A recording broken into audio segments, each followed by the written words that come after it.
বিবাহ করে বাসর ঘরে নিয়ে আসলেন, বাসর ঘরে নিয়ে এসে স্ত্রীর কপালে হাত দিয়ে দোয়া করতে হবে, আল্লাহুম্মা ইন্নী আসআলুকা খায়রাহা ওয়া খায়রা মা জাবালতা ফিহা ওয়া আউযু বিকা মিন শাররিহা ওয়া শাররি মা জাবালতা ফিহা।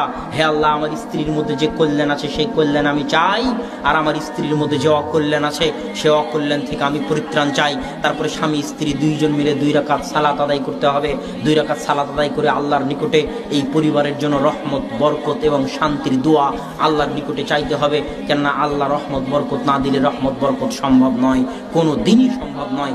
এবার যখন স্বামী স্ত্রী মিলিত হতে যাবেন, স্বামী স্ত্রী যখন সহবাস যেটাই বলেন সাংসারিক জীবনে যখন মিলিত হতে যাবেন, যেটা আপনার জন্য আনন্দের বিষয়, যেটা আপনার জন্য হাসির বিষয়, সেটা ইসলামের নিকটে অনেক দামি। কেননা ওখান থেকে পরবর্তী প্রজন্ম আসবে, আর ইসলামের পরবর্তী প্রজন্মের অনেক দাম, অনেক গুরুত্ব।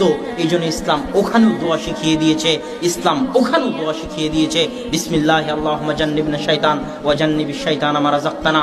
হে আল্লাহ, আজকে আমরা যে সাংসারিক জীবনে লিপ্ত হচ্ছি, এই সাংসারিক জীবন থেকে যদি কোনো সন্তান আসে, তাহলে তুমি সেই সন্তানকে শয়তানের সংস্পর্শ থেকে দূরে রাখি।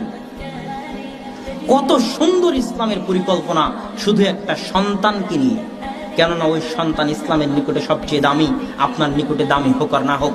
এই দোয়া পড়ে যখন আপনি আপনার স্ত্রীর সাথে সংসার জীবনে লিপ্ত হবেন, তখন ওটার মাধ্যমে যে সন্তান আসবে, সেই সন্তানের মধ্যে বরকত রহমত থাকবে, ওই সন্তান সুসন্তান হিসেবে গড়ে উঠবে।